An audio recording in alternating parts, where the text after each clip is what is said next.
L'Iran a commis une erreur impossible à effacer.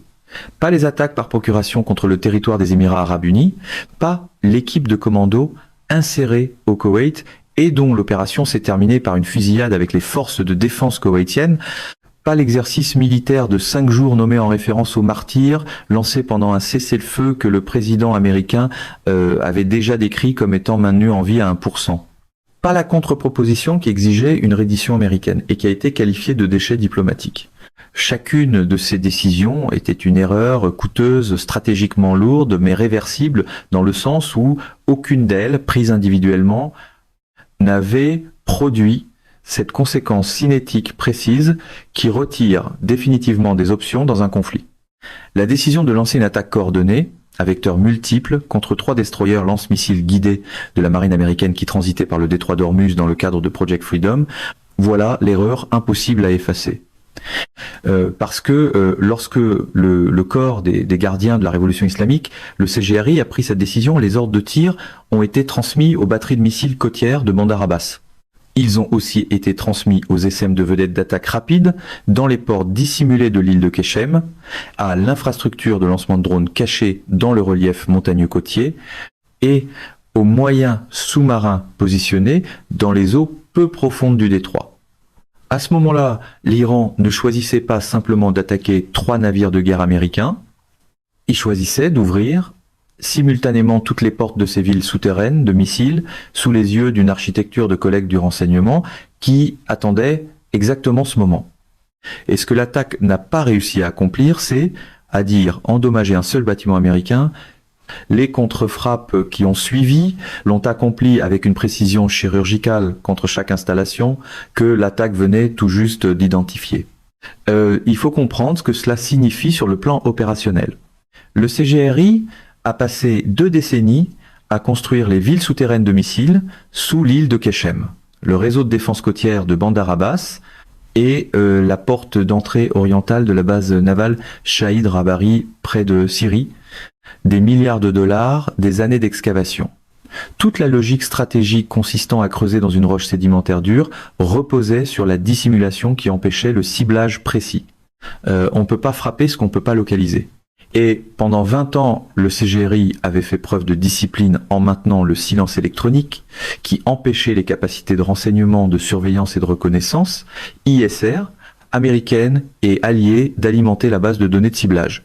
Lorsque l'attaque contre les 3 destroyers a été lancée, tous les systèmes qui étaient restés silencieux se sont activés simultanément. Missiles anti-navires depuis des rampes de lancement côtières, SM de drones depuis des positions côtières. Vedettes d'attaque rapide depuis des ports dissimulés. Préparatifs de lancement de missiles balistiques. Chaque radar qui s'est allumé pour établir le ciblage, chaque nœud de commandement qui a communiqué pour coordonner l'attaque, chaque émission électronique de chaque système dans l'ensemble du dispositif d'attaque a été simultanément cartographié, simultanément enregistré, simultanément versé dans la base de données de ciblage américaine.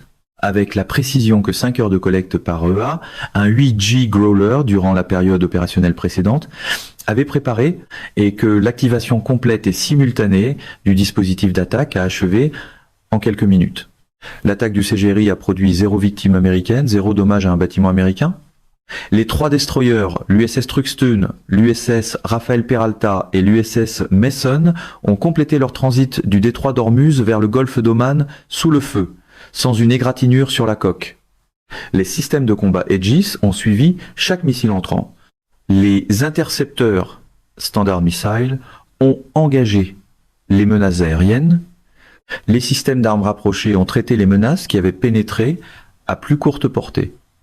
Les hélicoptères MH-60 Seahawk, qui avaient décollé des ponts des destroyers pendant l'engagement, ont détruit les essaims de vedettes d'attaque rapide qui tentaient de se rapprocher des navires. Les essaims de drones sont tombés dans les eaux du golfe d'Oman exactement comme Trump l'a ensuite décrit avec son style coloré habituel, comparant leur disparition à la mort de papillons. L'attaque a échoué dans toutes les dimensions opérationnelles où elle était censée réussir. Là où l'attaque a réussi, c'est dans un domaine que le CGRI n'avait pas intégré à son calcul de risque. Elle a complété la base de données de ciblage que les planificateurs américains construisaient pendant tout le cessez-le-feu et elle a fourni l'autorisation juridique d'une attaque non provoquée contre des navires de guerre américains en eau internationale, permettant de qualifier cette réponse de légitime défense en droit international. Plusieurs heures plus tard, alors que la nuit tombait sur le golfe Persique, le ciel au-dessus de la côte d'Ormuz s'est rempli du bruit des chasseurs américains. Ce qui a suivi n'était pas une riposte au hasard, ni le genre de réponse proportionnelle qui produit une dégradation temporaire avant que l'adversaire ne reconstitue ses capacités. Ce qui a suivi, c'est la déconstruction systématique de l'infrastructure précise que l'attaque elle-même venait de confirmer, de localiser et de désigner légalement comme cible militaire légitime.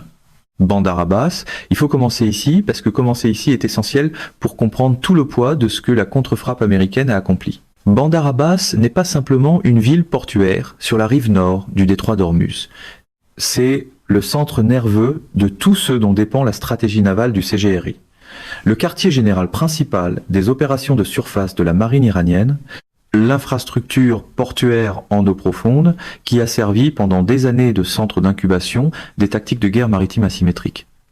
Le cerveau opérationnel d'où ont été dirigés chaque essaim de vedettes d'attaque rapide, chaque opération de mouillage de mines, chaque coordination de batteries de missiles antinavires à travers le détroit.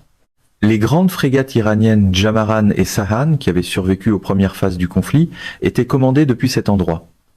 Les dépôts logistiques qui soutenaient les opérations maritimes du CGRI dans le détroit y étaient concentrés.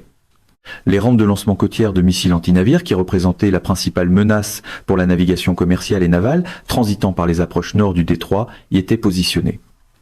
Les silos cachés de missiles antinavires Silkworm et Sunburn, qui représentaient la capacité iranienne de frappe à plus longue portée contre les navires en transit, se trouvaient dans ce complexe. Les centres de guidage des systèmes de missiles antinavires Chuisantin, qui scannaient le détroit à la recherche de cibles, étaient là. Les réseaux radars, des systèmes de missiles SSN-22 Sunburn, dont les faisceaux de recherche couvraient toute la largeur opérationnelle du détroit, étaient là. Les missiles de précision américains ont réduit en cendres les dépôts logistiques et les centres de commandement de Bandar Abbas. Et ils l'ont fait en moins de temps qu'il n'en faut pour les décrire. Les rampes de lancement côtières ont été éliminées, les centres de guidage de missiles ont été frappés, les réseaux radars ont été déchiquetés, le cerveau de commandement qui dirigeait tout ce que la marine du CGRI faisait dans le détroit s'est éteint de cette manière particulière dont une infrastructure durcie s'éteint lorsque des munitions de précision, avec la bonne géométrie de charge militaire, atteignent les éléments structurels précis qui rendent l'installation fonctionnelle. Bandar Abbas était le cœur de la stratégie iranienne à Ormuz. La contre-frappe en a arrêté les battements. L'île de Keshem était le deuxième complexe ciblé, et le plus important stratégiquement en raison de ce qui se trouvait sous sa surface. La plus grande île du golfe Persique, avec 1445 km², située dans le détroit lui-même plutôt qu'à côté. La surface de Keshem que les visiteurs connaissaient autrefois comme destination touristique avait été transformée, après 2 décennies d'investissement du CGRI dans ses infrastructures, en couche visible d'une forteresse militaire dont les véritables dimensions étaient souterraines.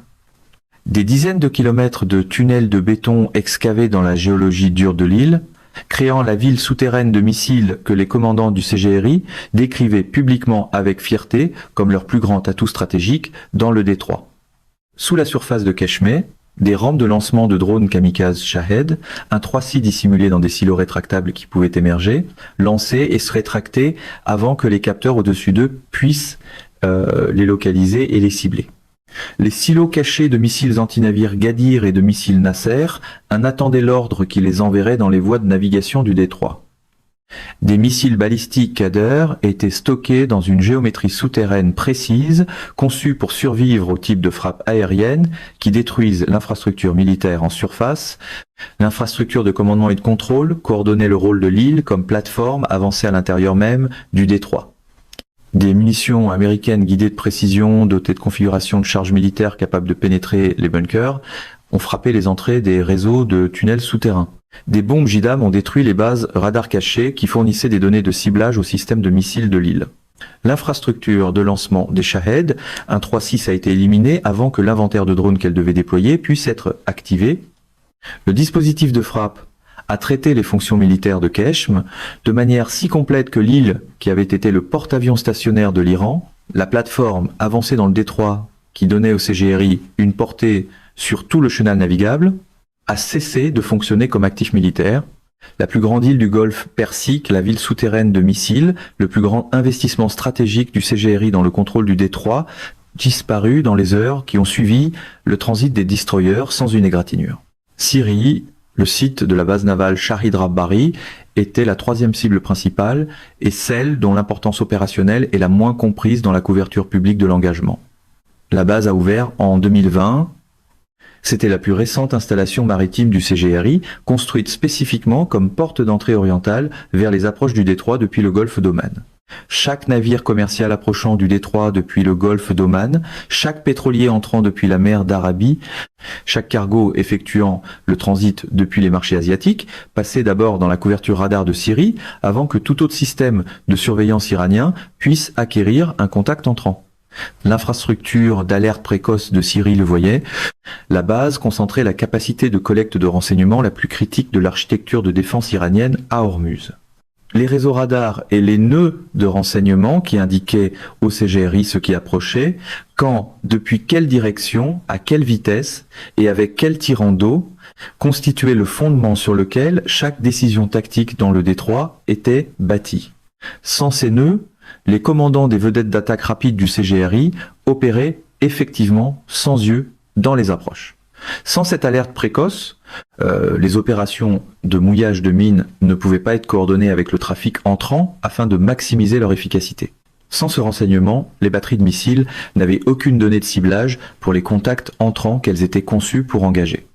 Les chasseurs américains ont frappé un à un les systèmes de défense côtière et les nœuds radars du complexe de Syrie, avec la patience systématique d'un processus de ciblage qui construisait la base de données depuis des semaines et qui n'avait besoin que de l'autorisation d'attaque fournie par l'assaut contre les trois destroyers. Les nœuds de renseignement sont tombés individuellement, la couverture radar s'est effondrée. La porte d'entrée orientale qui donnait au CGRI une conscience complète de chaque approche du détroit depuis le golfe d'Oman est devenue un angle mort. Lorsque les incendies à Bandar Abbas, Keshmé et Syrie se sont calmés, la géographie de ce qui avait été l'infrastructure iranienne de contrôle d'Ormuz avait changé fondamentalement par rapport à ce qu'elle était 18 heures avant l'attaque contre les destroyers. Le cerveau de commandement à Bandar Abbas avait été frappé, la plateforme avancée à Keshmé avait été frappée, la porte d'alerte précoce à Syrie avait été frappée, Bandar, Kamir et Minab, les nœuds de soutien qui coordonnaient les opérations de vedettes d'attaque rapide et servaient de point de commandement pour la campagne de harcèlement maritime, ont été traités dans le même cycle opérationnel. L'architecture logistique soutenait tout cela. Plus de 5 avions de ravitaillement en vol étaient simultanément dans les airs depuis la base aérienne d'Al-Dafra, aux Émirats Arabes Unis, créant ce qui était en réalité un pont de carburant dans le ciel. Les ravitailleurs stratotankers tournaient en circuit d'attente au-dessus du golfe Persique pour alimenter les chasseurs qui pouvaient ensuite rester au-dessus de leur cible pendant des heures plutôt que d'effectuer de simples passages. Tout cela racontait l'échelle opérationnelle de la mission. On ne maintient pas 5 ravitailleurs simultanément en vol pour une frappe rapide et unique.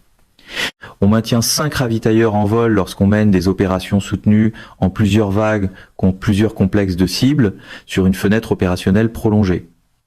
Quelque chose a parcouru un très grand nombre de milles vers la côte d'Ormuz, cette nuit-là a continué de voler et n'est revenu que lorsque la liste de cibles était complète.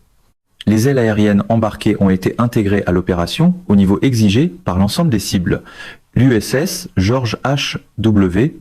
Bush, qui patrouillait les eaux du Golfe, avait lancé ses appareils dans l'opération. Le groupe aéronaval de l'USS Abraham Lincoln était en position de soutien complet. Des chasseurs furtifs F-35 se sont approchés des complexes ciblés selon les axes que l'aveuglement électronique des EA, un 8G Growler avait dégagé de toute couverture radar iranienne efficace. Les Growlers avaient infligé au réseau radar iranien ce qu'ils préparaient depuis le début de l'engagement, en transmettant sur les fréquences que les Iraniens croyaient connues d'eux seuls, plongeant simultanément dans le noir chaque écran radar de la côte de Keshmé, avec l'annonce implicite que le réseau avait été pénétré et contrôlé avant même que l'attaque contre les destroyers ne commence. Les Super Hornets ont apporté une capacité de frappe de précision sur les ensembles de cibles où l'approche à faible observabilité des F-35 avait établi l'autorité d'attaque terminale. Des ZX Thunderbolt, maintenus en alerte pour le profil d'engagement à basse altitude contre les vedettes d'attaque rapide, étaient positionnés pour traiter toute menace de surface qui émergerait pendant l'exécution de l'opération. L'architecture opérationnelle était l'ensemble intégré de chaque catégorie de capacité américaine de combat aérien, travaillant dans la séquence coordonnée que la doctrine américaine de guerre interarmée a raffinée pendant des décennies pour exactement ce type d'opération. La déclaration du CENTCOM après l'engagement était précise dans son cadrage juridique et stratégique. Les forces américaines avaient intercepté des attaques non provoquées et répondu par des frappes de légitime défense contre les installations militaires iraniennes responsables de ces attaques. Le langage précis n'était pas une esquive diplomatique. C'était l'articulation exacte du cadre juridique qui désigne la réponse comme défensive en droit international et qui désigne chaque installation frappée comme cible militaire, parce que chaque installation frappée avait été utilisée pour générer l'attaque qui avait autorisé la réponse. Le message de Trump sur Truth Social était différent dans le registre, mais précis sur le plan de la communication stratégique. Il avait décrit avoir vu les drones iraniens tomber dans la mer. Il avait utilisé des mots sur le fait de les mettre hors d'état de nuire, encore une fois, et sur son intention déclarée de les frapper beaucoup plus durement et beaucoup plus violemment si l'accord n'était pas signé rapidement. La porte-parole de la Maison-Blanche a été la plus directe dans le cadre de communication publique, déclarant que si l'Iran ne comprenait pas qu'il avait été vaincu militairement, il serait frappé plus durement qu'il ne l'avait jamais été auparavant. Ces communications visaient simultanément trois publics, le régime iranien et la structure de commandement du CGRI, le public intérieur américain qui devait comprendre la séquence de provocation et de réponse, et la communauté internationale, en particulier les gouvernements européens qui pressaient Washington de désamorcer la situation et qui devaient comprendre la logique juridique et opérationnelle de ce qui s'était passé. Le message était le suivant. Le protocole d'entente d'une page transmis par les canaux diplomatiques pakistanais offrait à l'Iran un cadre de négociation de 30 jours avec des exigences précises, ouverture immédiate du détroit, retenue complète des forces par procuration, arrêt des activités du programme nucléaire, coupure nette du financement du Hezbollah et des réseaux militants associés. Voilà les conditions. La réponse à ces conditions a été une attaque contre 3 destroyers américains qui a produit 0 victime américaine et la destruction de l'infrastructure militaire la plus importante ayant servi de fondation opérationnelle stratégie iranienne à Hormuz. Le protocole d'entente reste disponible, les conditions restent les conditions. Le prix militaire du refus de ces conditions vient d'être démontré au plus haut niveau de précision et de force que l'armée américaine ait appliqué dans ce théâtre depuis les premières frappes de l'opération Epic Fury. À Téhéran, l'après-coup immédiat des frappes a produit quelque chose auquel l'infrastructure de gestion de l'information du régime n'était pas préparée. Les commandants iraniens, dont les communications avec les centres de commandement avaient été coupées par les frappes, opéraient sans renseignement fiable sur ce qui venait d'arriver à leurs propres moyens. L'évaluation initiale à Téhéran a été brouillée par le calendrier. Les Émirats arabes unis avaient subi un barrage massif de missiles et de drones iraniens dans les jours qui avaient immédiatement précédé les contre-frappes, 12 missiles balistiques, 3 missiles de croisière et de nombreux drones qui avaient déclenché de grands incendies dans la zone industrielle de Fujairah. Lorsque les explosions ont commencé le long de la côte d'Ormuz, il y a eu une période pendant laquelle l'administration de Téhéran évaluait si les Émirats arabes unis avaient lancé leur propre frappe de représailles contre les cibles du CGRI, ce n'étaient pas les Émirats arabes unis. Le ministère de la Défense émirati a observé les événements en silence. Lorsque la réalité est devenue claire, soit que la puissance qui détruisait l'infrastructure du CGRI le long de la côte d'Ormuz était directement la marine américaine, les médias d'État iraniens ont exécuté la seule opération d'information qui leur restait. Fars News et Tasnim, les médias affiliés au CGRI, ont présenté les explosions comme des exercices routiniers de défense aérienne. Les mêmes médias qui avaient publié des célébrations de victoire lorsque les attaques contre les destroyers avaient été lancées, décrivaient maintenant la destruction des installations qui avaient lancé ces attaques comme des activités planifiées La population iranienne enfermée derrière une coupure d'Internet qui a limité son accès à l'information à environ 1% du trafic normal était le public cible de ce produit précis de gestion de l'information. Ce n'est pas tenable. La destruction à Bandar Abbas, sur l'île de Keshem et à Syrie, est visible. Elle est physique. Les responsables iraniens dans ces régions côtières peuvent voir ce qui est arrivé aux installations là-bas, peu importe ce que rapporte Fars News. L'écart entre l'environnement informationnel que le régime tente de maintenir et la réalité physique observable produite par les contre-frappes grandit à chaque conversation entre un Iranien qui voit l'infrastructure détruite et un membre de sa famille, un collègue ou un voisin qui n'a accès que aux médias d'État. Le contexte diplomatique international dans lequel l'engagement du 7 mai et ses suites se sont produits donne à l'événement un poids stratégique encore plus lourd que ne le suggère l'analyse militaire seule. Le sommet de Beijing entre Trump et Xi venait de produire la déclaration commune selon laquelle l'Iran ne peut jamais posséder l'arme nucléaire et le détroit d'Ormuz doit être rouvert au commerce énergétique mondial. La Chine avait cosigné 2 lignes rouges américaines fondamentales sur l'Iran dans le même cycle médiatique. Les régulateurs financiers chinois avaient donné instruction aux banques de suspendre les prêts aux raffineries iraniennes sanctionnées qui avaient été le principal mécanisme d'achat par la Chine du brut iranien à rabais. L'isolement diplomatique que la stratégie de pression maximale devait produire venait de franchir son étape la plus significative. Dans ce moment diplomatique précis, alors que la Chine se rapprochait de la position américaine et que le cadre international se resserrait autour de l'Iran, le CGRI a lancé son attaque contre 3 destroyers américains. L'attaque a eu exactement l'effet inverse de celui recherché dans l'environnement diplomatique. Plutôt que de démontrer la capacité militaire iranienne et de créer une pression pour un accommodement selon les conditions iraniennes, elle a démontré l'écart entre les affirmations militaires iraniennes et la réalité militaire iranienne. Elle a démontré la précision et l'ampleur de la capacité de réponse américaine. Elle a démontré que la contre-frappe pouvait être exécutée contre plusieurs complexes de cibles simultanées en une seule nuit opérationnelle, tout en laissant les destroyers attaquer sans une marque sur leur coque.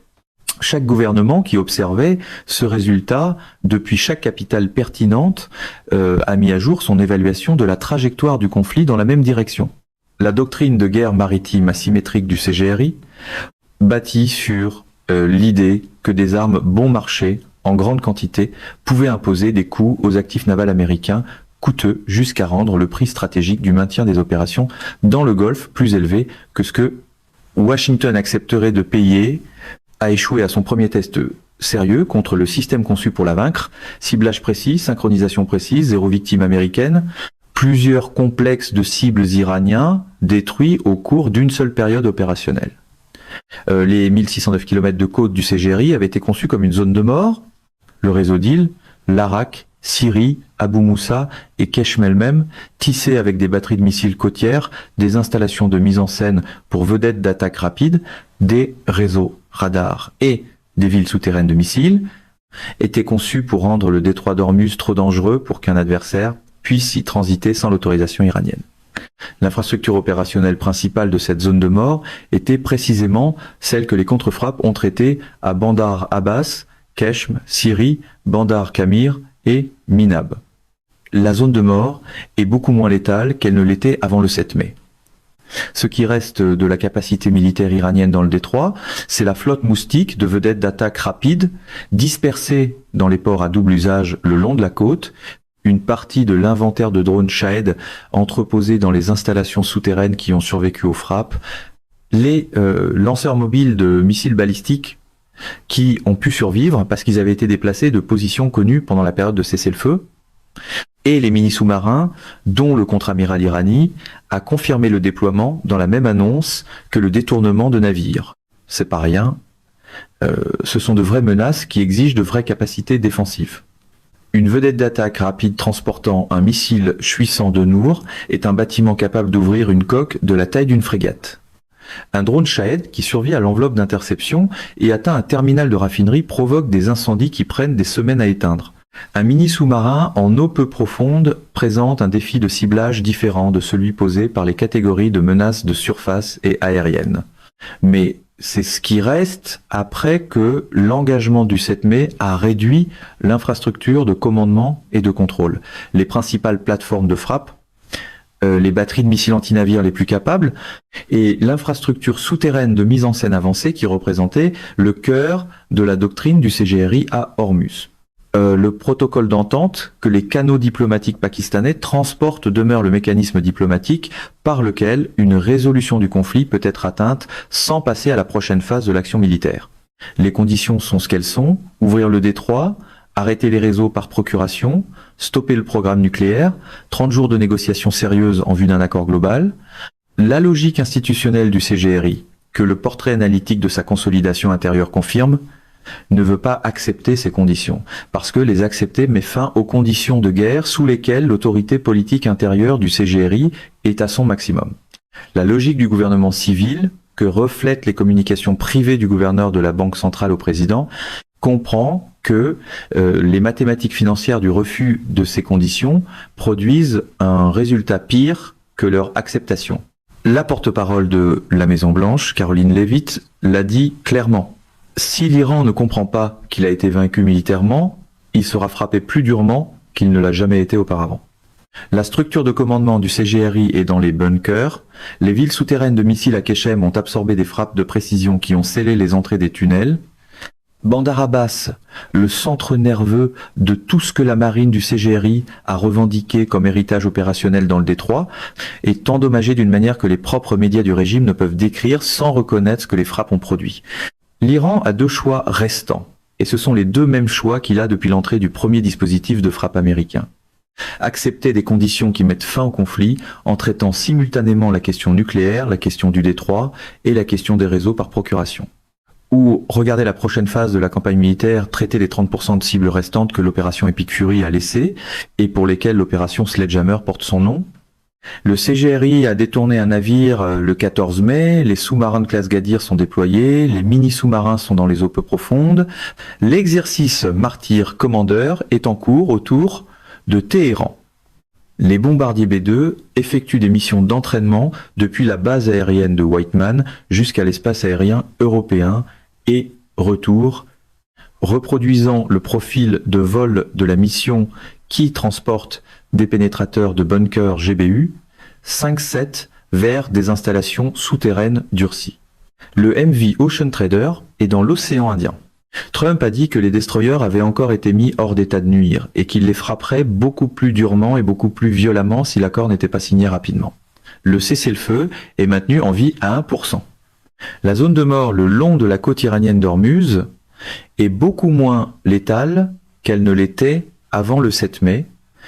Et la question à laquelle les prochaines 72 heures commenceront à répondre est de savoir si la structure de commandement du CGRI, confrontée au poids combiné de ce que les contre-frappes ont produit militairement et de ce que le sommet de Beijing a produit diplomatiquement, fera le calcul que l'ayatollah Khomeini a fait en juillet 1988 lorsqu'il a décrit l'acceptation du cessez-le-feu comme plus amer que boire du poison. Il a accepté parce que l'alternative était de regarder le reste de la marine iranienne rejoindre au fond de l'eau la moitié qui était déjà. La structure de commandement du CGRI calcule. La pression financière s'élève à 500 millions de dollars par jour. La Chine commence à réduire ses achats de pétrole. Les villes souterraines de missiles à Keshmem ont des entrées scellées, là où les munitions américaines de précision ont atteint leur cible. Bandar Abbas n'est plus le cerveau de commandement de l'architecture de défense du détroit. Syrie est un angle mort, là où il y avait auparavant un œil, et les B-2 sont dans les airs. L'accord est sur la table, le compte à rebours est lancé, le CGRI va soit s'asseoir à la table, soit découvrir à quoi ressemble l'autre main. Et cette autre main, comme les contre-frappes contre Bandar Abbas, l'île de Keshm et Syrie l'ont démontré avec la précision d'une architecture de renseignement qui construisait sa base de données pendant toute la période de cessez-le-feu est considérablement plus conséquente que ce que le CGRI a décrit comme une nuit routinière. Les destroyers ont transité, les drones sont tombés dans la mer, les veines de la doctrine iranienne à Hormuz ont été frappées en une seule nuit opérationnelle, l'accord est sur la table. L'autre main est toujours chargée, et le CGRI est toujours dans les bunkers, en train de calculer. Mesdames et messieurs, notre émission d'aujourd'hui s'arrête ici. Nous vous invitons à partager votre avis personnel dans la section des commentaires ci-dessous. Perspective politique vous salue et vous donne rendez-vous très bientôt.